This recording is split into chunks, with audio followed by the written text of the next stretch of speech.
Hey my friend, this is Joe Bakhmoutski. I am the founder of Power to Be Happy and the author of this book, Finding Hope in Times of Uncertainty, a guide to thriving in the challenging world of today. Listen, welcome to the show. I think you're going to get so much out of today. If you have a bad habit in your life that you want to stop, notice how I said if you have a bad habit that you want to stop, right? Because isn't it true to say that we all have bad habits in our lives, but sometimes we don't really want to stop them, even when you know it's not good for you, even when you've known about this for years, even if all the evidence points towards that, even if your doctor, even if your partner's telling you, you're still not doing it because deep inside you just don't want to. And that's why oftentimes our New Year's resolutions don't work, right? Because even if you have the best intention in mind and you know it's good for you and you kind of doing it for supposedly all the right reasons, deep inside you just don't want to. And that's why it never gets done. And I'll tell you what, like when I, for example, was smoking in my life, I was a smoker for 10 years, a chain smoker. I can't even believe that right now, to be honest. But I used to smoke between 1 and 2 packets every single day. Would you believe that? I can't believe it myself. But that's what I used to do. And honestly, I kind of knew that this wasn't good for me. But I've never done anything about it because it was kind of too hard, and I guess deep inside I didn't really want to, if I'm being honest. And then one day when I found out I have cancer, I thought about it and I realized, listen, even though my testicular cancer was not caused by, me smoking, I thought, wouldn't it be silly to go through all of this treatment and come out the other side, with another chance, if it all checks out, and then to just keep smoking? That doesn't make sense. If I am given a second chance at life, then smoking would get in the way of my health, of my happiness, of living the life that I want to have with my family and making the impact that I want to make, out in the world. So I realized that, I need to quit. And I need to do it now if I want to have the life that I want to have. So finding that deep personal reason, it was so meaningful to me.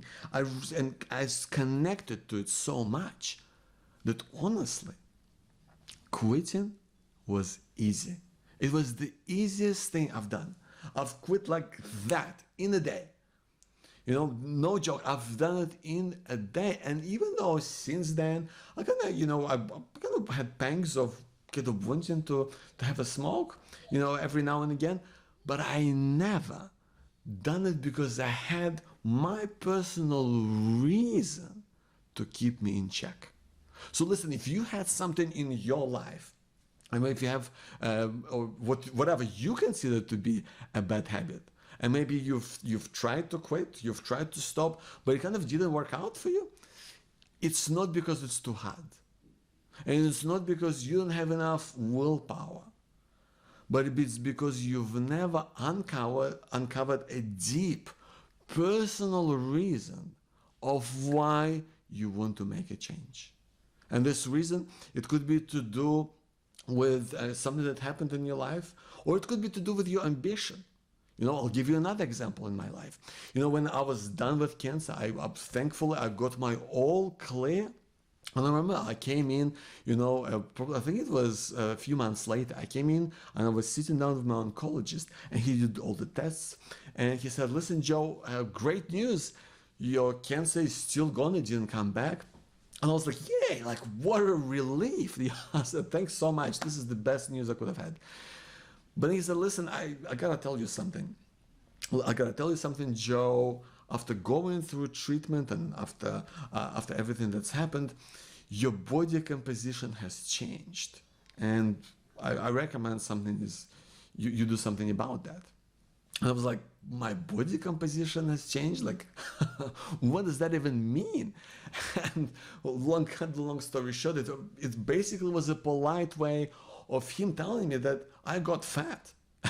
You know, because I put about 15 to 20 kilos during the treatment. I was on steroids, and that really kind of stopped a lot of the side effects from chemo, but that made me eat like crazy.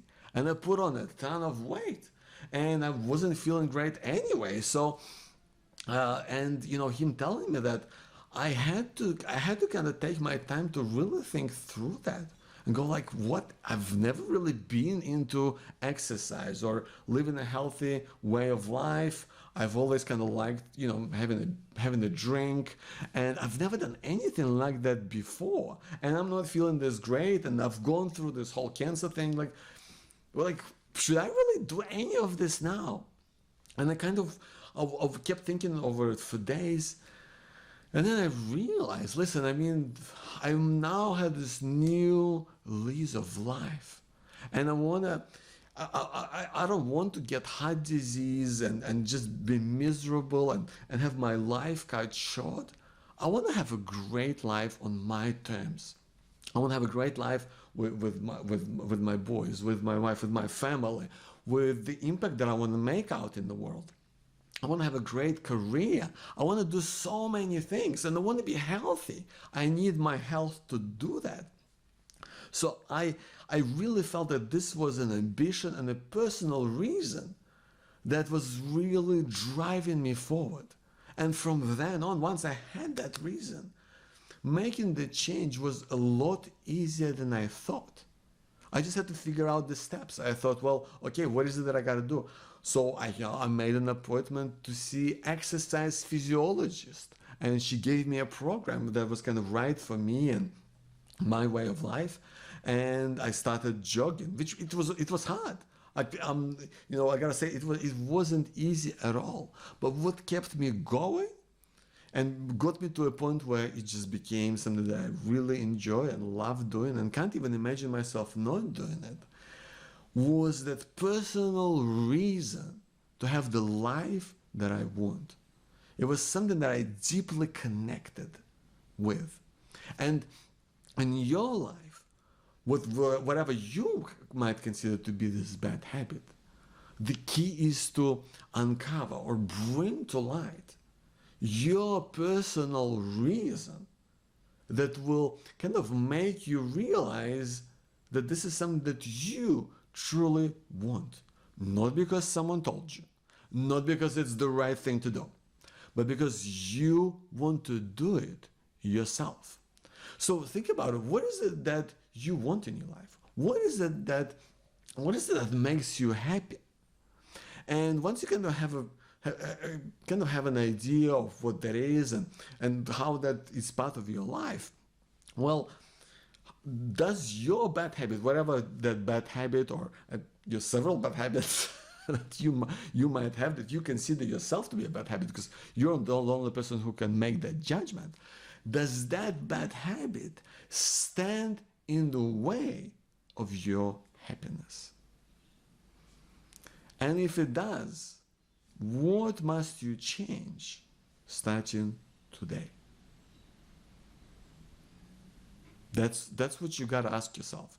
Because when you know what that is, when you know that this bad habit is an obstacle to you being happy, to you leading a more fulfilled way of life that is filled with joy or impact or health or presence, when you can bring more of that to the world, and this is an obstacle, that's when you know you gotta get that out of the way.